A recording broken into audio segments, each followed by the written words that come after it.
Assalamualaikum warahmatullahi wabarakatuh. Bismillahirrahmanirrahim. Alhamdulillahi rabbil alamin. Wassalatu wassalamu ala asyrafil anbiya'i wal mursalin Nabiyyina Muhammadin wa ala alihi wa sahbihi ajma'in. Rabbi syrah li sadri wa yassir li amri wa hlul 'uqdatan min lisani yafqahu qawli, amma ba'd. Muslimin dan muslimat yang dirahmati Allah Subhanahu wa taala sekalian, alhamdulillah, puji dan syukur bagi Allah Subhanahu wa taala, Tuhan pemilik, penguasa, pencipta, pentadbir sekalian alam. Selawat dan salam atas Nabi kita Muhammad sallallahu alaihi wasallam, juga atas ahli keluarga baginda, para sahabatnya, para pengikutnya sehinggalah ke hari kiamat. Alhamdulillah. Alhamdulillah, Alhamdulillah. InsyaAllah pada pagi ini kita akan baca dari surah Al-Anfal. Kita ambil daripada ayat 36 lah, kita ambil 36. Semalam kita baca dah tafsir dia sikit tapi tak habis. InsyaAllah kita akan sambung. A'udzu billahi minasy syaithanir rajim. Bismillahirrahmanirrahim. Innal ladzina kafaru yunfiquna amwalahum liyasuddu an sabilillah fasayunfiqunaha thumma takunu alaihim hasratan thumma yughlabun والذين كفروا إلى جهنم يحشرون ليميز الله الخبيث من الطيب ويجعل الخبيث بعضه على بعض فيركمه جميعا فيجعله في جهنم أولئك هم الخاسرون قل للذين كفروا إن ينتهوا يغفر لهم ما قد سلف وإن يعودوا فقد مضت سنة الأولين وقاتلوهم حتى لا تكون فتنة ويكون الدين كله لله فإن انتهوا فإن الله بما يعملون بصير وإن تولوا فاعلموا أن الله مولاكم نعم المولى ونعم النصير. Bismillahirrahmanirrahim. Alhamdulillah, sekali lagi kita puji dan syukur pada Allah Subhanahu wa taala. Selawat dan salam atas Nabi kita Muhammad sallallahu alaihi wasallam, juga atas ahli keluarga baginda, para sahabatnya, para pengikutnya sehinggalah ke hari kiamat. Alhamdulillah, Alhamdulillah, Alhamdulillah. Muslimin dan muslimat yang dirahmati Allah, semalam kita dah baca ayat berkaitan dengan keamanan yang Allah Subhanahu wa taala kurniakan kepada umat ini, iaitu ada dua: kewujudan Nabi sallallahu alaihi wasallam dan juga istighfar. Kalau Nabi masih ada, Allah tidak turunkan azab, dan kalau kita beristighfar juga Allah selamatkan dari azab. Ya, semoga Allah Subhanahu wa taala menjadikan kita hamba-Nya yang senantiasa beristighfar. Kerana Allah Subhanahu wa taala sangat suka mengampunkan dosa hamba-hambanya. Lalu kita mintalah kepada Allah agar Allah mengampunkan dosa-dosa kita dengan istighfar. Kemudian antara sebab Allah Ta'ala tidak mengazab ataupun orang-orang musyrikin mereka menyangka Allah tidak mengazab mereka kerana mereka ni Allah sayang, kerana mereka ni ada kedudukan yang mulia. Kita dah sebut dah sebelum daripada ni, istidraj terhadap orang-orang musyrikin Makkah. Apa itu istidraj? Allah bagi kemuliaan kepada mereka padahal mereka ni tidak pun taat kepada Allah. Macam mana? Itulah apabila tentera Abrahah nak menyerang Makkah, maka Allah selamatkan Makkah dengan dihantarnya burung yang membinasakan tentera Abrahah. Allah Ta'ala kata, setelah daripada surah Al-Fil, alam tara kaifa fa'ala rabbuka bi ashabil fil. Setelah datang surah Al-Fil, Allah Ta'ala sebut surah Quraisy, li'ila fi Quraisy ila fihim rihlatash shita'i was-sayf falyabudu rabb hadzal bait alladhi at'amahum min ju'in wa amanahum min khauf. Allah dengan keselamatan terhadap mereka, Allah suruh sembah, tetapi mereka tidak menyembah Allah Subhanahu wa taala. Dalam masa tidak sembah tu, Allah selamatkan mereka daripada tentera Abrahah. Itu dinamakan untuk mereka tu istidraj lah. Mereka sangka Allah Ta'ala ni sayang kepada mereka sehingga mereka terus bergelumang dengan kesyirikan. Jadi apabila mereka tidak ditimpakan azab, mereka sangka mereka ni orang-orang yang Allah sayang, dijaga oleh Allah. Tapi Allah Ta'ala kata sebenarnya mereka bukan wali-wali, penjaganya Baitillah. Wa ma lahum alla yu'adzibahumullah wa hum yasudduna 'anil masjidil haram wa ma kanu awliya'ah. Bukanlah mereka yang menjaga Masjidil Haram. In awliya'uhu illal muttaqun. Penjaga sebenar Masjidil Haram atau Baitillahil Haram adalah orang-orang yang bertakwa. Maknanya dengan salat, dengan tauhid, dengan keimanan kepada Allah, mereka lah sebenarnya orang yang berhak untuk menjaga Masjidil Haram. Adapun orang musyrikin, mereka ni kerja dia duduk di Kaabah, dia buat inovasi. Inovasi dalam agama. Tuan-tuan yang dirahmati Allah, apa yang berlaku, kita baca ayat juga semalam, mereka ni kalau tawaf di Kaabah, dia buat apa? Dia bersiul dan bertepuk. Bersiul dan bertepuk. Sampai dalam tafsir kita baca semalam, mereka masukkan jari dalam mulut, kemudian mengeluarkan siulan-siulan mereka. Kemudian bertepuk tangan dalam keadaan mereka urat, bertelanjang di Kaabah. Macam mana benda ni boleh berlaku? Inilah dia panggil inovasi dalam agama. Bid'ah lah bahasa kita. Bid'ah ni, inovasi dalam agama, apabila seorang tu meninggalkan petunjuk, dia akan makin lama makin tenggelam, makin hanyut. Dibimbangi kalau hanyut biasa, okey lagi lah. Tapi sampai terputus tali agama, maka di saat itu bid'ah dia membawa kepada kekufuran. Ada orang terlari daripada agama dalam keadaan tali dia masih lagi terikat, cuma lari track dia. Maknanya bid'ah bukan bid'ah kufriyah, bukan bid'ah dari sudut amalan bid'ah. Okey lagi lah. Tapi ada siapa perkara bid'ah yang menyebabkan mereka terkeluar daripada agama. Sebagai contoh, kadang-kadang orang musyrikin, dia reka talbiyah pun dia tukar. Dia beriman kepada Allah. Kalau kita tengok talbiyah mereka, dia ada talbiyah buat haji dia buat haji.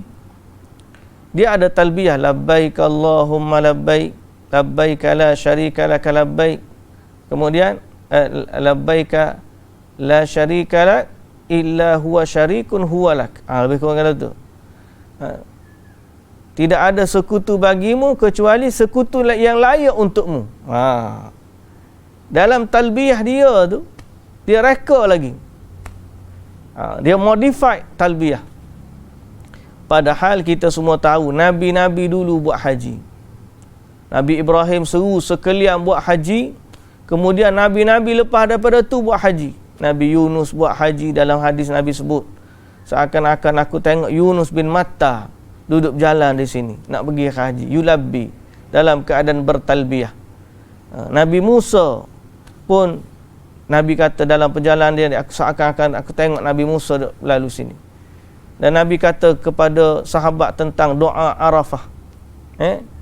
Sebaik-baik doa ialah doa hari Arafah. Sebaik-baik apa yang aku kata dan Nabi-Nabi sebelumku kata.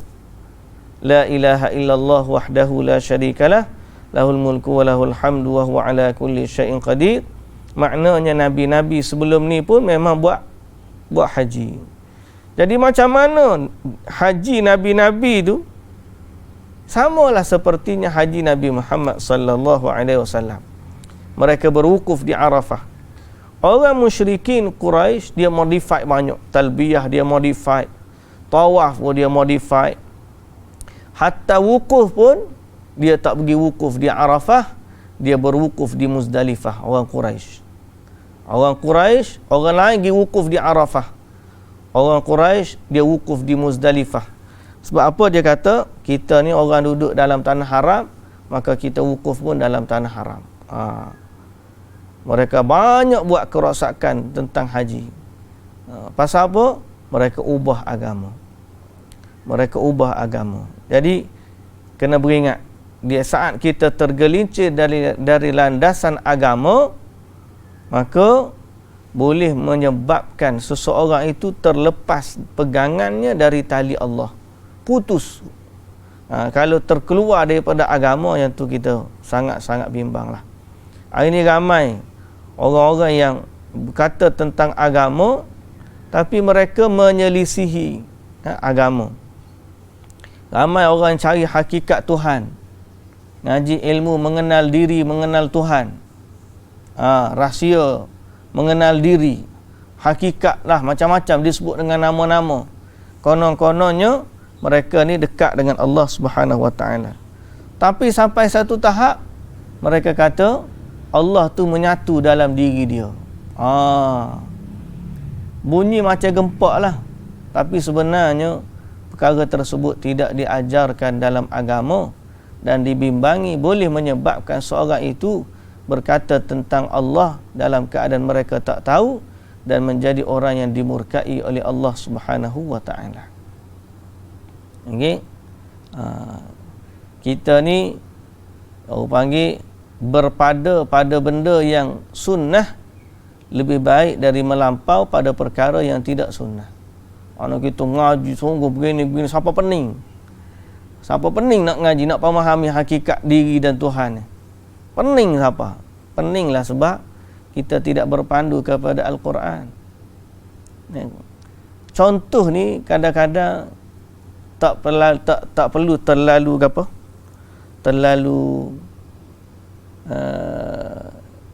berfalsafah lah bahasa kita. Tak perlu terlalu berfalsafah beginilah begitulah dari sudut kata-katanya, cara yang kau kenal Tuhan, mengenali ni ayat kenal, ni ayat iman dengan kenal ni lain, gini dok bahasa tu pusing. Kadang-kadang kita tak perlu terlalu berfalsafah. Habis itu dah macam mana? Laqad kana lakum fi Rasulillahi uswatun hasanah. Cukup kita mencontohi, menjadikan Nabi sebagai teladan. Kalau rasa tak boleh sampai level Nabi, tengok kepada para sahabat. Sahabat buat macam mana dalam mengikuti Nabi sallallahu alaihi wasallam. Kalau tak boleh level sahabat, tengok tabi'in macam mana. Tengok imam-imam mazhab. Ikutlah mereka. Jalan mudah kita ikut je. Quran ni memanglah kita ni bukanlah orang yang layak untuk mensyarah ikut kefahaman kita sendiri. Tak. Kita kena kembali kepada kefahaman sahabat dulu. Macam mana mereka faham Nabi ajar kepada mereka. Jadi mencontohi mereka tu jalan yang terbaik. Ada tak sahabat berfalsafah begitu? Orang kata siapa tak kena semayang, dia alim, kena Tuhan, siapa tak kena semayang. Soalan mudah. Ada tak sahabat dulu tak semayang? Ada tak Nabi tak semayang? Nabi lah orang paling kenal Allah. Tapi Nabi semayang sampai bekak kaki. Macam mana kamu dakwa kamu kenal Tuhan sampai tak kena semayang? Tak, dia kata tak semayang ni bukan sebab kita tak nak semayang, tapi sebab Allah larang kita semayang dalam keadaan mabuk. Jadi mabuk ni ada dua, mabuk dengan arak dan mabuk dengan dunia. Jadi bila kita tak khusyuk, tak payah semayang lah. Itu semua adalah talbis ni.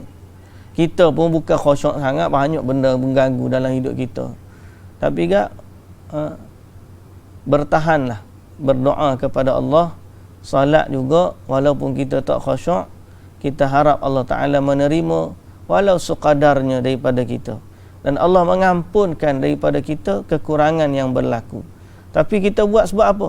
Sebab Allah perintahkan kita supaya salat. Itulah. Jangan kita terlalu berfalsafah. Takut bimbang apa? Kita modifikasi agama. Dan inilah bencana bila modify agama, sebagaimana yang berlaku kepada orang-orang musyrikin di Mekah. Baik. Ayat yang kita baca tadi ialah innal ladzina kafaru yunfiquna amwalahum liyasuddu an sabilillah. Orang kafir ni selalu membelanjakan harta mereka untuk menghalang manusia dari jalan Allah. Ayat ni kita sebut juga semalam turun pada perang Badar, di mana mereka minta harta-harta yang diselamatkan oleh Abu Sufyan dijadikan bekalan untuk membalas dendam kepada Nabi Muhammad sallallahu alaihi wasallam apabila mereka nak menuntut bela. Maka berlakulah perang Uhud. Setahun selepas itu, setelah mereka mempersiapkan perang dengan bantuan infak mereka. Tapi Allah Ta'ala kata apa? Fasayunfiqunaha. Mereka akan menginfakkan, mereka akan belanjakan. Thumma takunu alaihim hasratan. Tapi ingatlah, harta tersebut yang mereka belanjakan untuk lawan agama Allah akan menjadi penyesalan kepada mereka. Thumma yughlabun. Kemudian mereka dikalahkan. Sebab apa?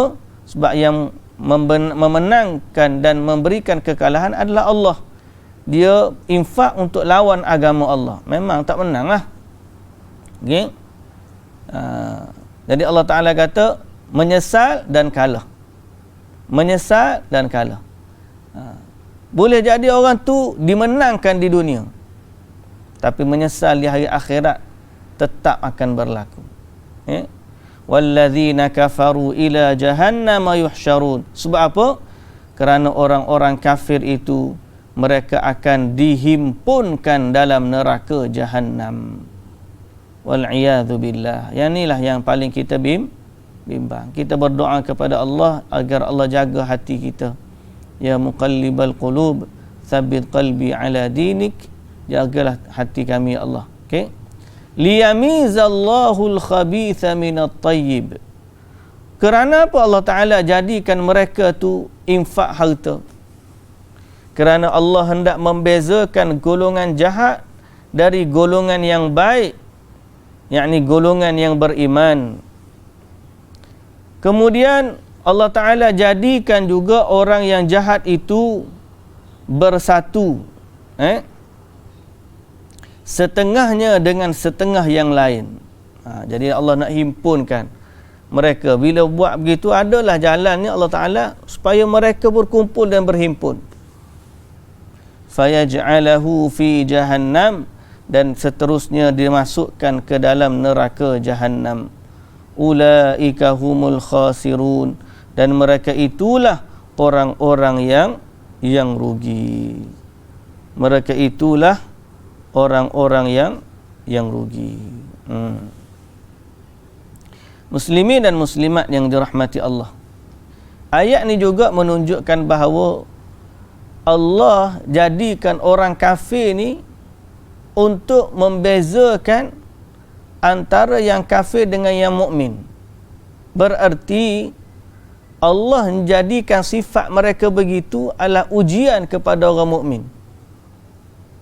Supaya orang mukmin ni boleh diuji, mana yang sabar, mana. Jadi Allah Ta'ala jadikan orang kafir.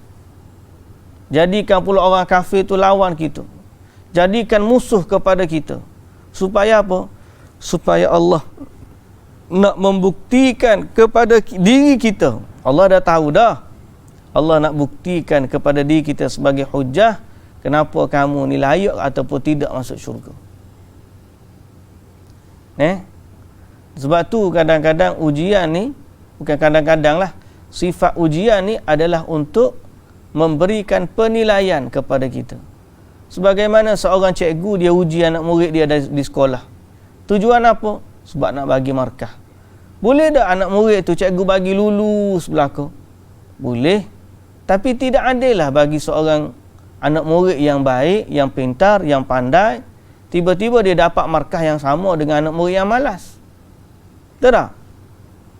Kerana sikap adil salah satu daripada sikap yang perlu ada dalam pendidik. Kalau dia tak adil, maknanya anak murid dia tak payah belajar lah. Cikgu juga markah kita tak belajar pun. Tak.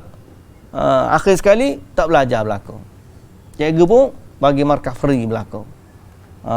Dia kata aku best lah ngaji dengan cikgu ni. Pasal apa? Dia markah free semata, tak belajar pun tak apa. Boleh. Tapi cikgu tu dia kena tengoklah anak murid dia esok jadi macam mana. Nah. Jadi implikasi ni jangka panjang, kita tengok benda ni baik tapi sebenarnya implikasi yang tak baik. Jadi Allah Azza wa Jalla lebih mulia daripada perumpamaan yang kita berikan. Allah Maha Adil. Jadi di saat Allah nak memberikan seorang mukmin syurga, Allah uji. Macam mana Allah nak uji? Salah satu caranya Allah jadikan bagi mereka ni musuh. Bukan orang beriman je, Nabi pun ada musuh. Nabi pun ada musuh. Dan dalam banyak ayat Al-Quran Allah Subhanahu wa taala menyebut am hasibtum, atau salah satu ayat Quran Allah Taala sebut am hasibtum an tadkhulul jannah, apakah kamu rasa kamu masuk syurga, walamma ya'lamillahu alladhina jahadu minkum wa ya'lamas sabirin, sedang Allah belum mengetahui siapa di antara kamu siapa yang berjihad dan bukan belumlah, sehinggalah kita boleh sebut. Tidakkah am hasibtum an tadkhulul jannah, tidakkah kamu, apakah kamu menyangka kamu akan masuk syurga, walamma ya'lamillah, sehinggalah Allah Ta'ala ni mengetahui alladzina jahadu minkum wa ya'lamas sabirin, siapa yang di kalangan kamu yang berjihad dan siapa yang sabar. Bukanlah ayat ni berarti Allah memang tak tahu, tak. Tapi sebagaimana kita sebut tadi, Allah nak buktikan kepada kita, mu layak masuk syurga ni, tidaklah kamu layak sehingga dibuktikan kamu ni betul-betul layak. Macam mana? Diuji. Jadi salah satunya Allah jadikan musuh ni infak, musuh ni hebat, musuh ni nak uji kita ya sebenarnya. Akhir zaman ni pelik-pelik macam-macam berlaku. Ujian Allah tu makin mencabar. Kita duk tengok kesilapan orang, tapi kadang-kadang kesilapan dia tu ujian untuk kita. Kesilapan dia tu ujian untuk kita. Bom dia tepuh kereta kita. Memang salah dia, memang salah dia. Tapi Allah nak uji kita. Betul tak? Macam mana sebenarnya reaksi kita di saat kita diuji? Satu ya Allah Ta'ala akan nilai kita. Hak salah dia memang salah dia. Tapi kesalahan dia juga kadang-kadang adalah ujian untuk kita. Seorang anak derhaka sebagai contoh. Salah dah anak dia, betul salah. Tapi dia juga merupakan ujian untuk si ayah. kita kadang-kadang diuji dengan pemimpin. Salah tak pemimpin? Salah. Kita pun tak boleh nak defend kalau salah pun.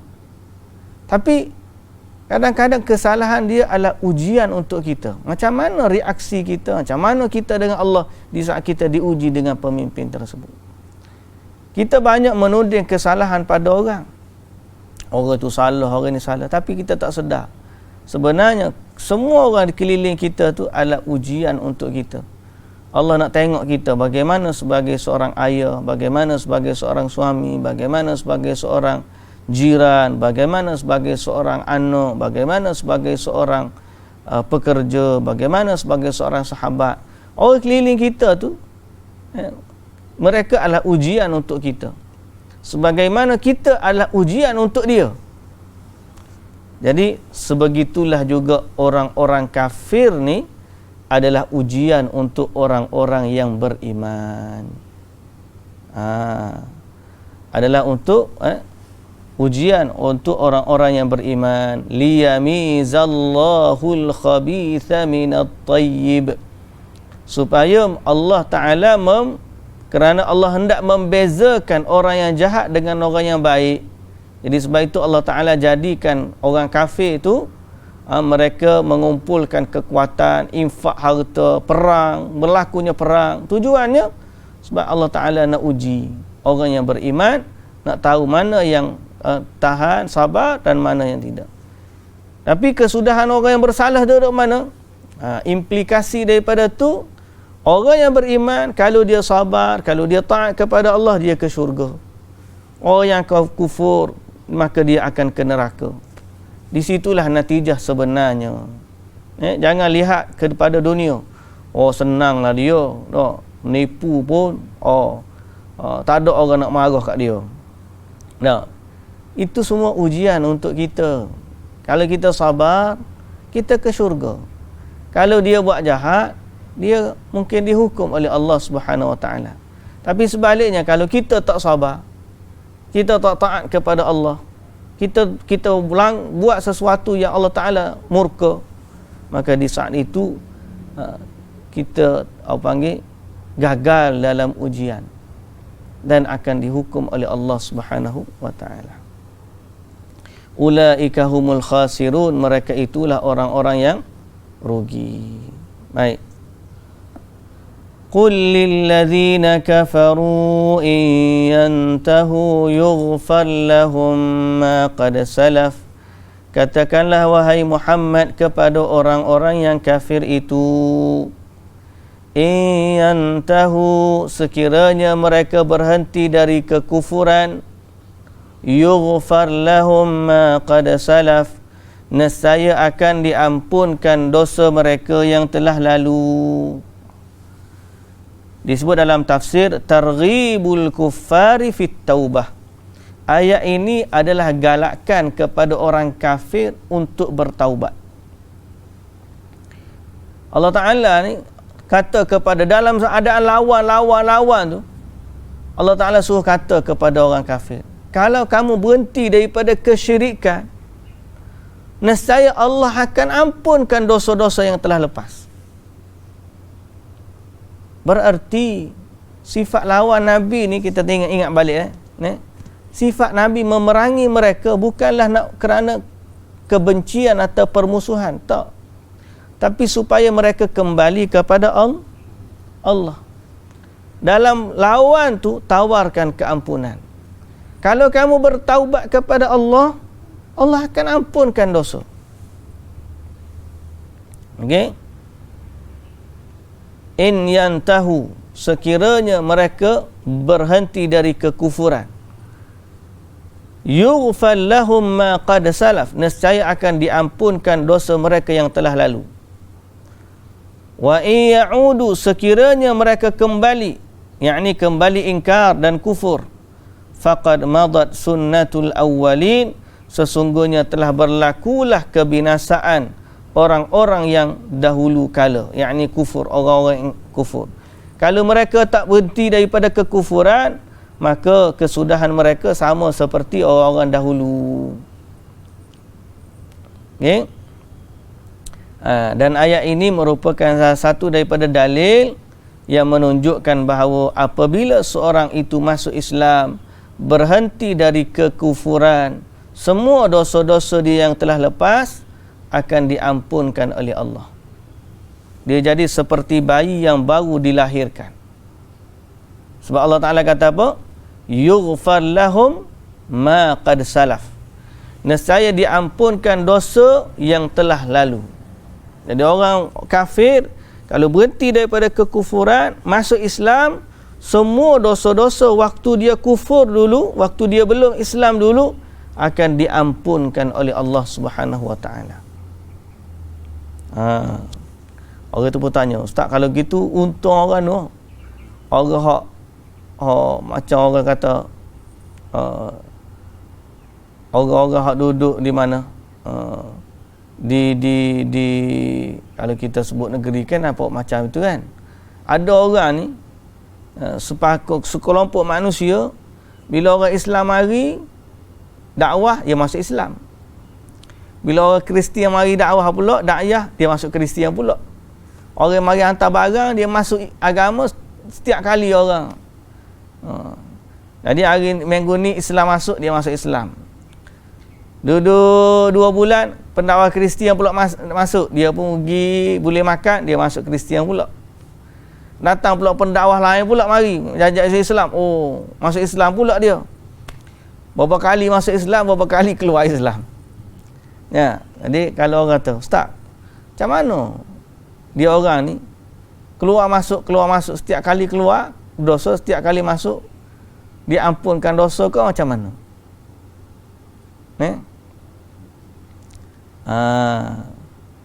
Dia istilah taubat ni kena faham. Istilah taubat ni dia berazam untuk tidak kembali.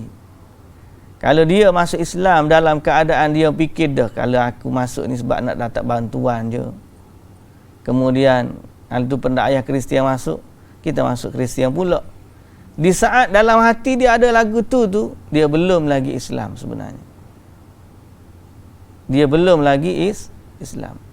Boleh jadi kita berhukum dengannya hukum Islam. Maknanya kalau dia mati, dia ada kad orang Islam, dia dikebumikan sebagai seorang Islam. Diuruskan jenazahnya sebagai seorang Muslim. Diuruskan harta pusakanya sebagai seorang Muslim. Tapi di sisi Allah, Allah tahu apa yang ada dalam lubuk hati mereka.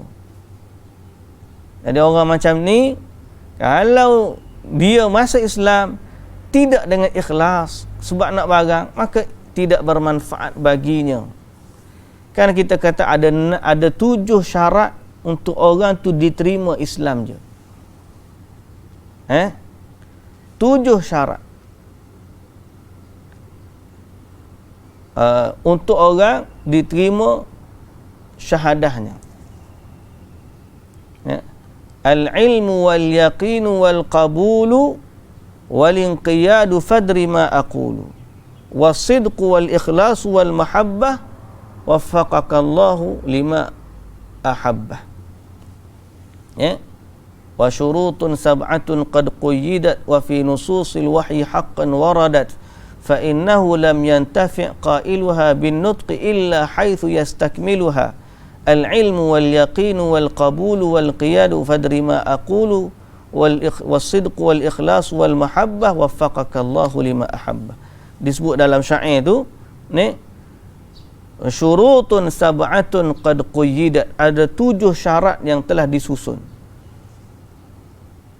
Wa fi nususil wahyi haqqan waradat, dan dia ni syarat-syarat ini terdapat dalam nas-nas agama yang benar.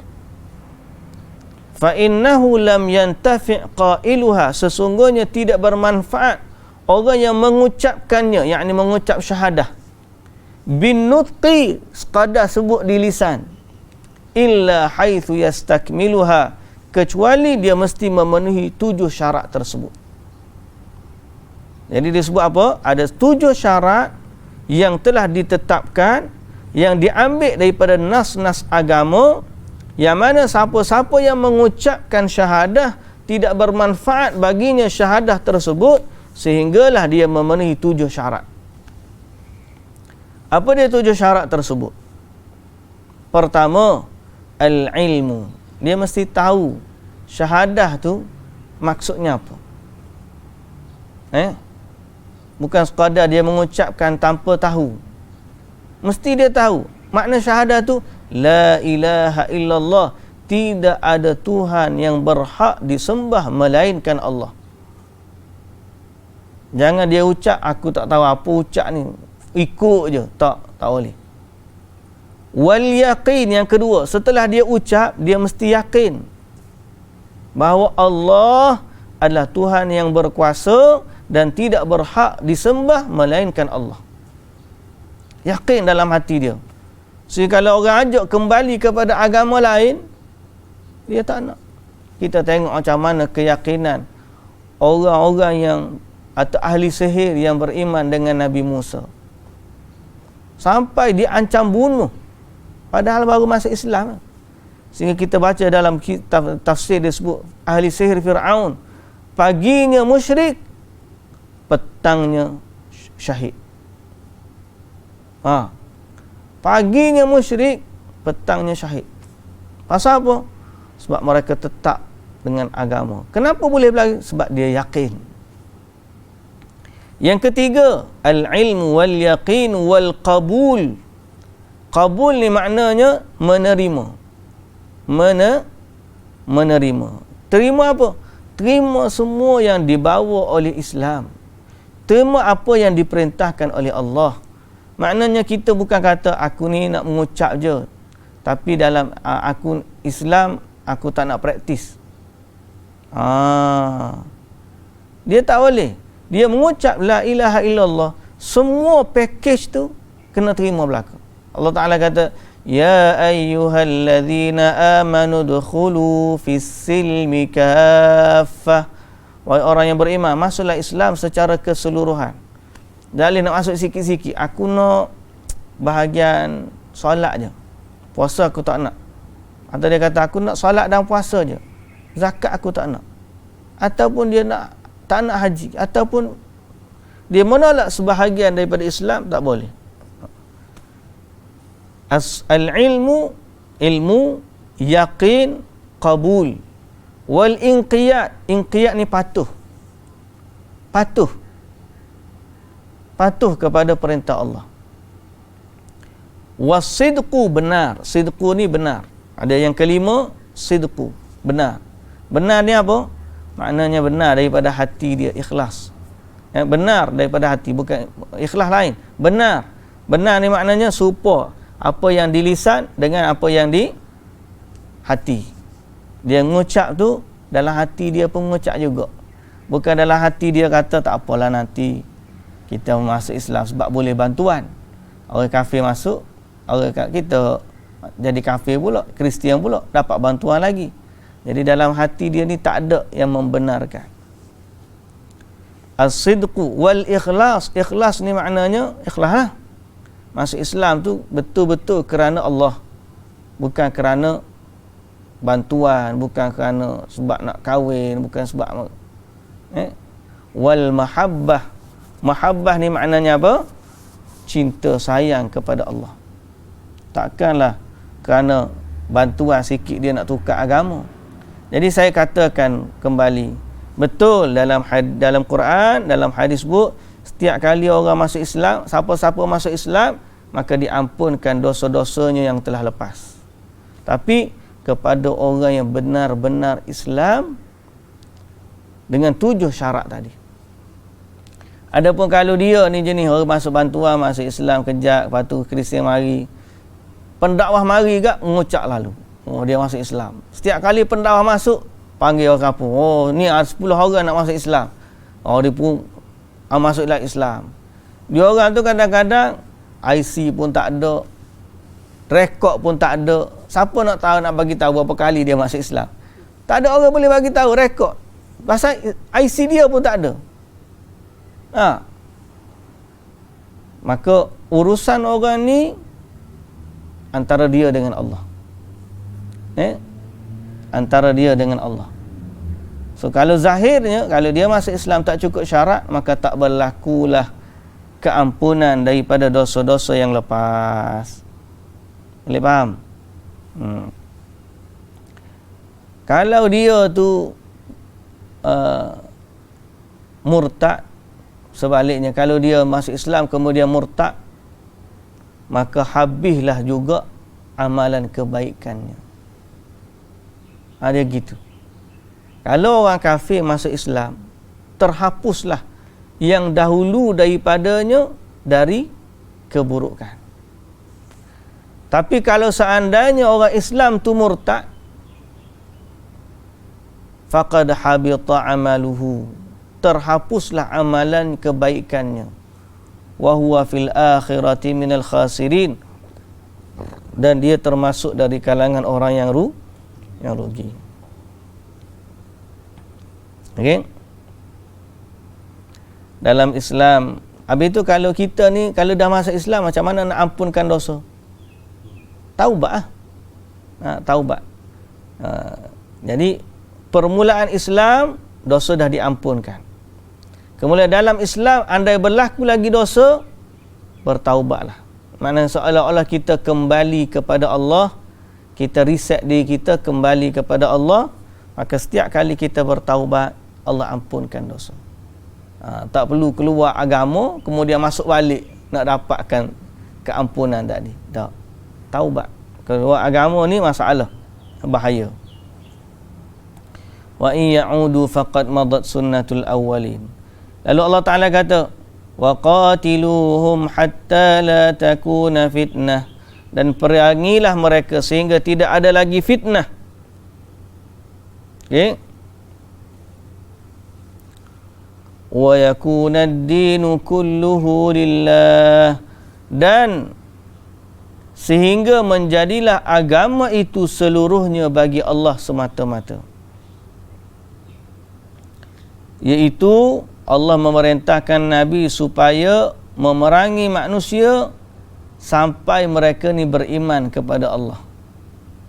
Dan sampailah Islam ni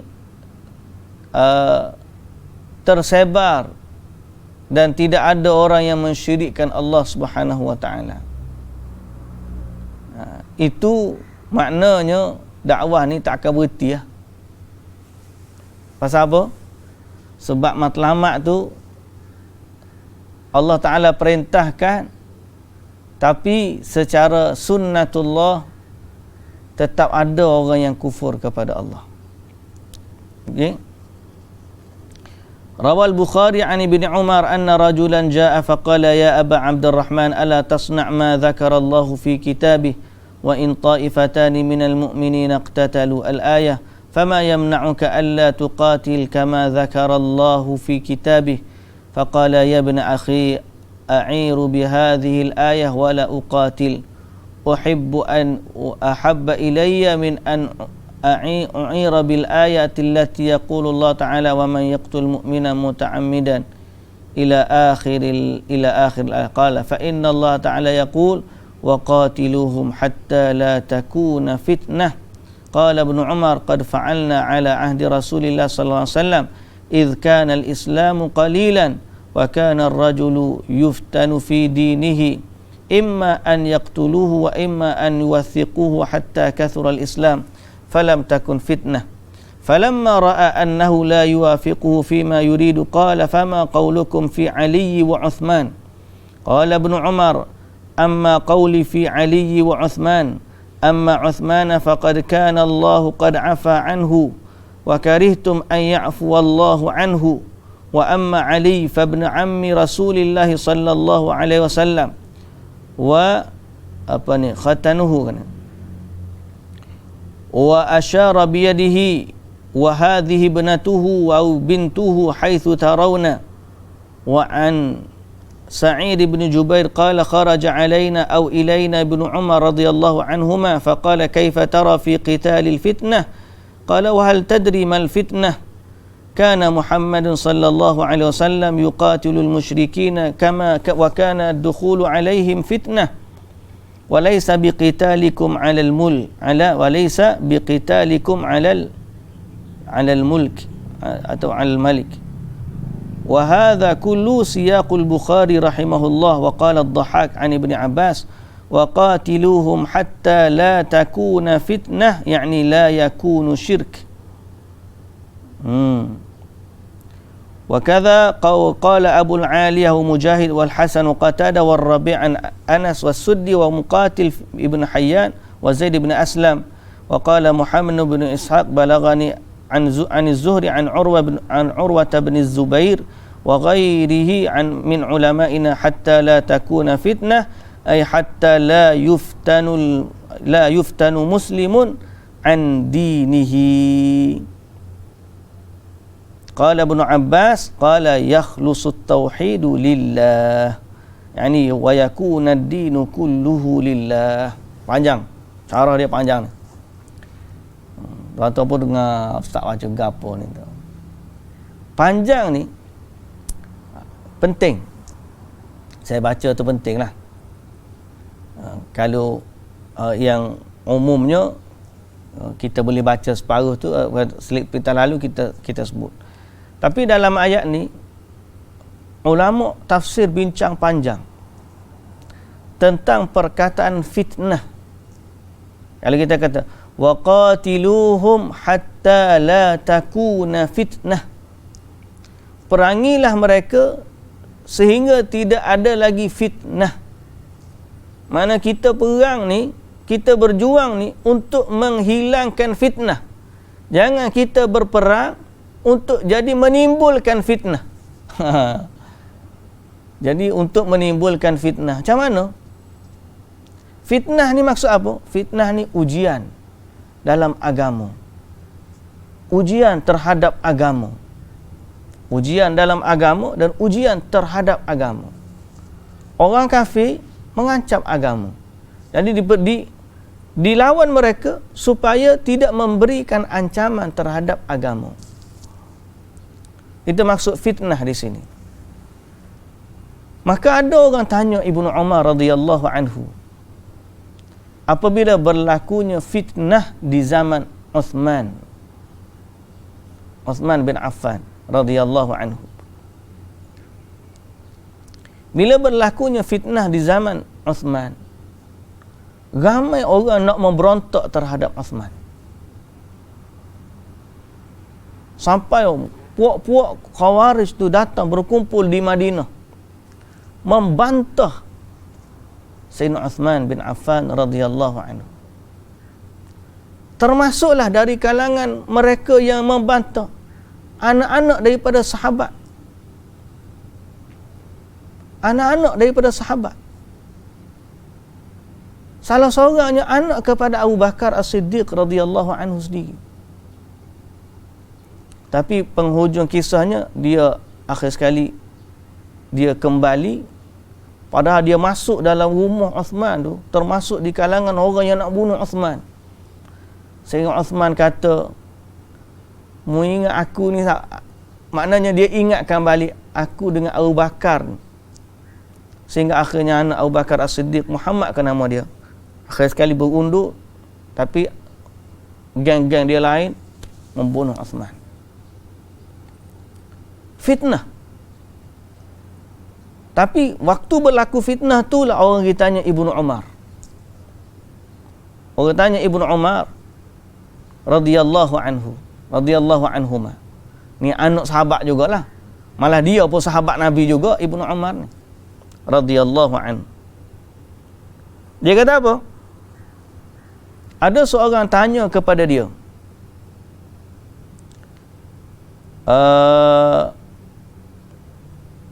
ala tuqatil kama dzakara Allah fi kitabih. Dia kata Allah Ta'ala ni sebut dalam kitab dia, wa in ta'ifatani minal mu'minina iqtatalu. Kalau ada dua kelompok orang mukmin yang berperang, kenapa kamu tidak berperang sebagaimana yang Allah Ta'ala sebut dalam Quran? Allah Ta'ala sebut, kalau ada dua orang mukmin yang berperang, tapi kami tengok kamu tak perang. Kenapa? Dia berkata apa? Wahai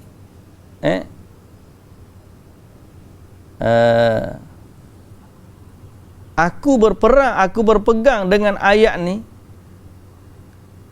dan aku tak berperang, fa aslihu bainahuma, aku tak pergi perang, lebih aku suka daripada aku termasuk dalam satu ayat lain, iaitu wa may yaqtul mu'mina muta'ammidan, siapa yang membunuh seorang mukmin secara sengaja.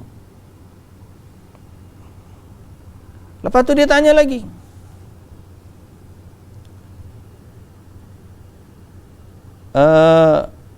fa inna Allah yaqul wa qatiluhum hatta la takuna fitnah. Allah Ta'ala pun pesan, berperanglah sehingga tidak ada lagi fitnah. Jadi Allah suruh perang ni, juang ni, untuk menghilangkan fitnah. Sesungguhnya kami telah berperang pada zaman Nabi sallallahu alaihi wasallam, pada zaman Islam tu sedikit, dan difitnah Islam itu. Sama ada seorang itu kalau dia Islam, dia dibunuh atau dipenjar atau diikat. Sehinggalah bila ramai orang masuk Islam, maka fitnah terhadap Islam itu akhirnya hilang. Boleh faham tak? Lepas tu orang pun tanya dia lagi. Falamma ra'a annahu la yuwafiquhu fima yurid. Orang yang bertanya tu kata, dia nanya, dia nak suruh Ibnu Umar ni berperang juga, menyertai mana-mana kem perang. Ibnu Umar ni tak nak. Dia pun tanya direct, apa pandangan kamu tentang Ali dan Uthman? Dia tanya tentang Ali dan Uthman. Kata Ibnu Umar, adapun Uthman, maka sesungguhnya Allah telah mengampunkan dia. Walaupun ada kekurangan, tapi Allah dah ampunkan dia. Tapi masalahnya kamu yang tak suka keampunan Allah terhadap dia. Kamu tak suka kalau kita sebut Allah ampunkan dia. Oh, mana boleh begini. Wa karihtum an ya'fu Allahu anhu. Kamu tak suka Allah ampunkan dia. Wa amma Ali, adapun Ali, dia adalah sepupu Nabi, menantu Nabi.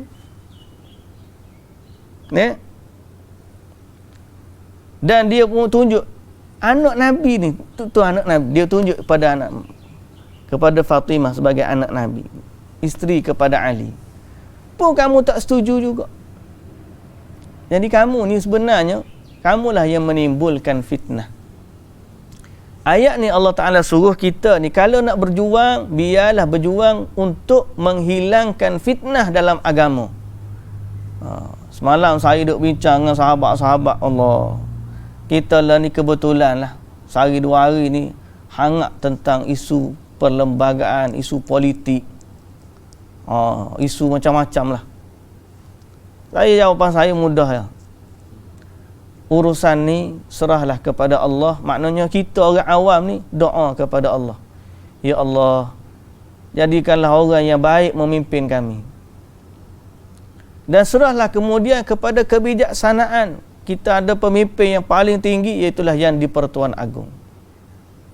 Semoga Allah Ta'ala memimpin baginda untuk menyelesaikan konflik yang berlaku ni.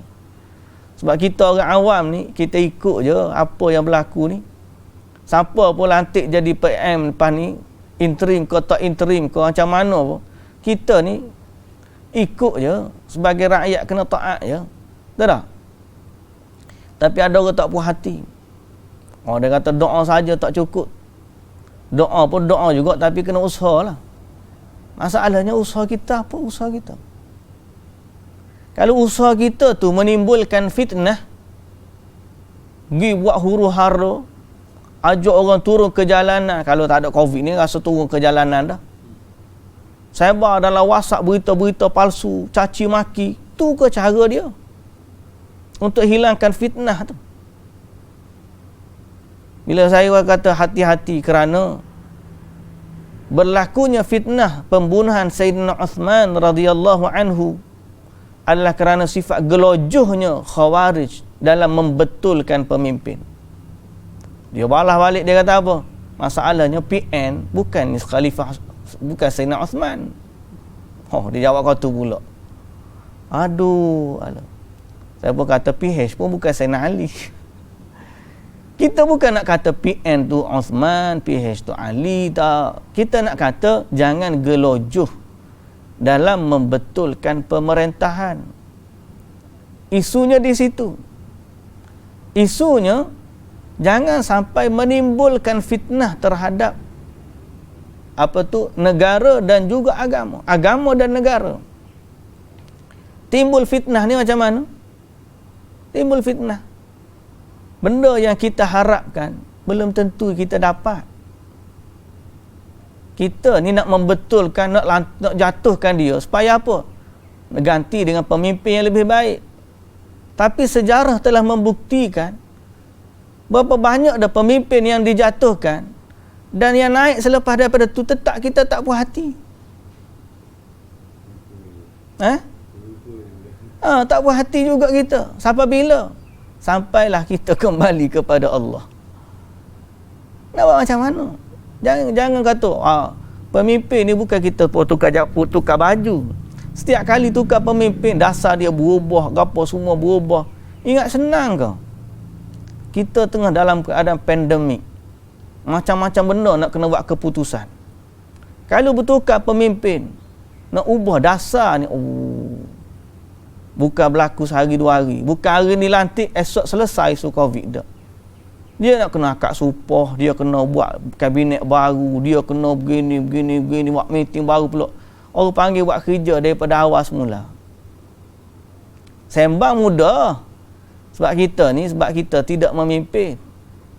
Sebab tu waktu jadi pembangkang cakap sedap. Sebab tak kena buat kerja. Tapi bila kira diberi amanah, barulah kita tahu berat atau tidak beban amanah itu. Sebab kita lah cakap memang sedap belaka. Hari ni kita gotong royong turun belaka. Cakap kita nak agak tu, kita nak agak ni. Hari hak betul-betul nak turun, berapa orang yang turun? Betul tak? Lepas tu hak cakap memang banyaklah mudahnya, tapi buat kerja. Lepas tu kita tengok macam kita tengok orang buat kerja seni lah. Orang buat seni.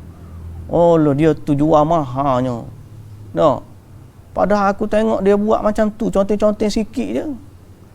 Jual mahal. Boleh, okey. Mau ambil mana ni? Cuma melukis. Tak jadi. Tak. Tak usah kata conteng artis. Kita panggil orang baiki pahit lah. Okey, baiki pahit rumah kita. Dia buat 10 minit. Tukar pala pahit tu, buat tukar gam, white tape ke apa semua. Setengah jam siap. Berapa upah dia? 100. Aduh, RM100 ngopo gitu je buat. RM100. Tak apa, ani ambil sepanah, ambil tu gaji, ambil buat. Tak jadi kita baiki bocor situ, bocor sini lah, tak jadi. Cakap memang mudah. Benda yang kita tak buat, kita senanglah cakap. Cuba kita buat lah. Betul tak? Kalau benda serengkah baiki pala pahit tu kita kata gitu, macam mana kita nak baiki masyarakat? Bukan benda isu mudah. Bahaya komplain banyaklah. Ambillah pendekatan Ibnu Umar ni. Ibnu Umar dalam ayat ni dia berpegang wa qatiluhum hatta la takuna fitnah. Perangilah mereka sehingga tidak ada lagi fitnah. Maknanya kita berjuang untuk menghilangkan fitnah dari agama, menghilangkan fitnah daripada umat. Tapi kalau perjuangan kita menyebabkan timbulnya fitnah, baik tak payah. Sebab kita tu berlaku fitnah banyak. Kita dah ingat ke bila buka parlimen ni, nak cakap isu rakyat. Nak cakap macam mana nak selesaikan masalah. Nak bincang macam mana. Tapi bila masuk, rupa-rupanya nak jatuhkan pemimpin. Tak ada majoriti lah, apa sebagainya. Dia memang dah berlaku awal gitu. Dia dilantik pun melalui sultan agung yang dilantik. Maka buatlah. Memanglah ada kesilapan. Kita pun tahu kesilapan. Sebab tu saya kata, saya bukan nak defend kesilapan. Semoga Allah Ta'ala bantu yang di-Pertuan Agong untuk menyelesaikan kemeluk ni. Cuma kita sebagai rakyat ni, kita berdoalah agar tidak timbul fitnah terhadap agama, tidak timbul fitnah terhadap masyarakat, tidak timbul fitnah terhadap negara. Pasal apa? Sebab kita takut daripada fitnah. Ni kita takut daripada fitnah. Zaman Sayyidina Ali, zaman Sayyidina Uthman, orang memang nak betulkan pemerintah. Kata Ibnu Umar, mereka tu memang ada salah, Allah dah ampunkan mereka, tapi kamu yang tak suka. Sayyidina Uthman, kalaupun ada salah, Allah dah ampunkan dia. Pasal apa? Dia sahabat kot, menantu Nabi lagi. Bukan sekat seorang, 2 orang anak Nabi kahwin dengan Uthman bin Affan radhiyallahu anhu. Ali pun menantu Nabi. Dua-dua ni menantu Nabi. Abu Bakar dan Umar mertua Nabi. 2 khalifah mertua Nabi, 2 khalifah menantu Nabi. Abu Bakar ayahnya Aisyah, Umar ayahnya Hafsah. Dua-dua mertua Nabi. 2 lagi khalifah, Uthman dan Ali menantu Nabi. Uthman kahwin dengan 2 orang anak Nabi. Ali kahwin dengan Fatimah.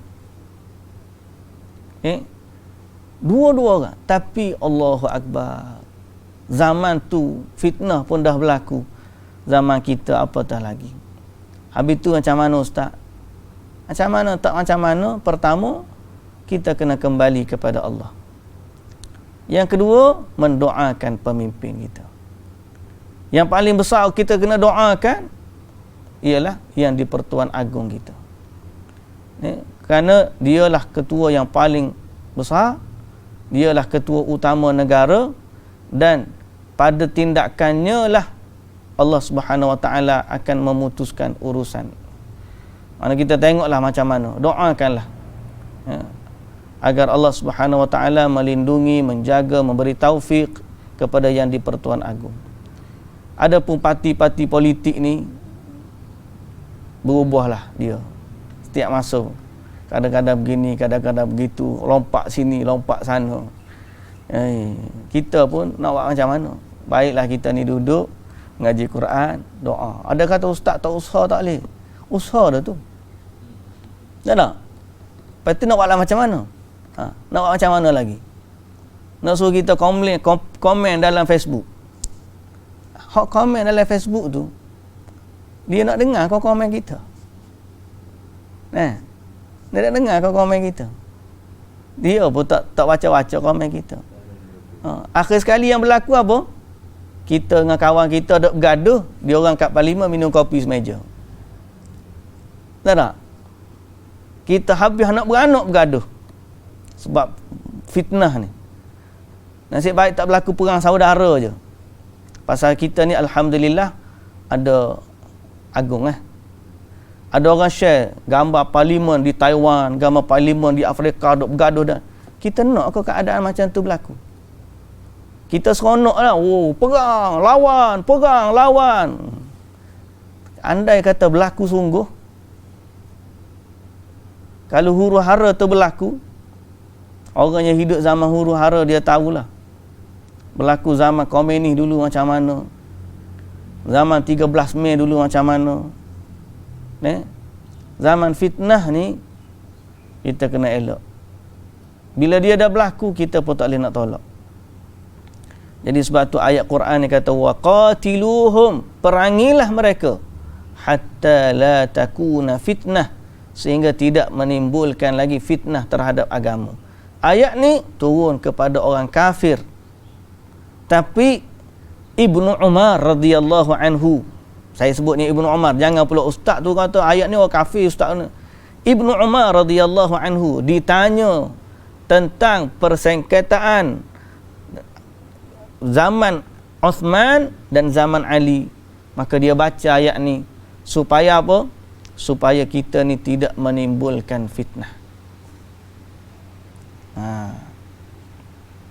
Wa yakuna ad-dinu kulluhu lillah, dan supaya agama tu seluruhnya kembali kepada Allah semata-mata. Kita nak semua orang kembali kepada Islam. Hari ni orang tidak melihat Islam sebagai satu matlamat. Dia nak melihat sebagai demokrasi sebagai satu matlamat. Kita nak agama ini dijaga. Kita nak kalau boleh semua orang itu masuk Islam. Kita nak boleh kalau boleh jiran kita faham tentang Islam. Kita nak kalau boleh orang-orang kembali kepada Allah Subhanahu wa taala. Bebaskanlah Islam daripada cengkaman politik tu. Tapi melalui politik seorang itu memperjuangkan agamanya. Agar Islam dia tertinggi sekali melangkaui semua batas kepartian. Kita nak kembali kepada Islam. Macam mana caranya? Itu demo yang duduk atas kena fikirlah. Kita yang duduk bawah ni jaga keluarga kita, jaga jiran-jiran kita, jaga diri kita lah nombor satu sekali agar diselamatkan daripada fitnah ni. Okey. Kemudian Allah Subhanahu wa taala kata apa? Fa in intahau fa innallaha bima ya'maluna basir. Kemudian sekiranya jika mereka berhenti dari kekufuran dan gangguannya, nescaya mereka diberikan balasan yang baik, kerana sesungguhnya Allah melihat apa yang mereka kerjakan. Wa in tawallau, ayat yang seterusnya akhirnya, sekiranya mereka berpaling, yakni enggan beriman dan tidak berhenti daripada menceroboh, fa innallaha huwa maulakum, sesungguhnya Allah lah penolong kamu, pelindung kamu. Ni'mal maula wa ni'man nasir, dialah sebaik-baik pelindung dan dialah sebaik-baik penolong. Maka kita dalam situasi ini juga kena kata bahawa Allah lah sebaik-baik pelindung dan Allah lah sebaik-baik penolong. Jadi kembali kepada Allah. Kita kata hasbunallahu wa ni'mal wakil, ni'mal maula wa ni'man nasir. Hasbunallahu wa ni'mal wakil, ni'mal maula wa ni'man nasir. Cukuplah Allah bagi kami sebagai pelindung, dialah sebaik-baik pelindung dan dialah sebaik-baik penolong. Kita kena kata gitu. Nabi pun waktu perang dia ajar. Orang panggil apa tu dalam Allahu Akbar, dalam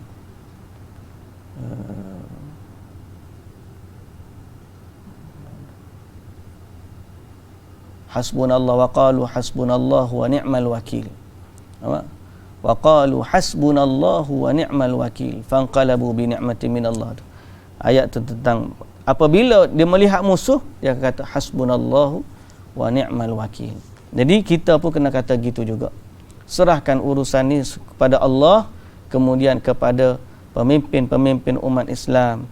Kita taat pada yang ma'ruf, kita tidak mentaati pada yang mungkar, taat pada yang ma'ruf dan mendoakan kebaikan agar Allah Subhanahu wa taala menjadikan negara kita, tempat tinggal kita ada tempat yang selamat untuk kita beragama dan tidak ada fitnah terhadap agama kita, insya-Allah.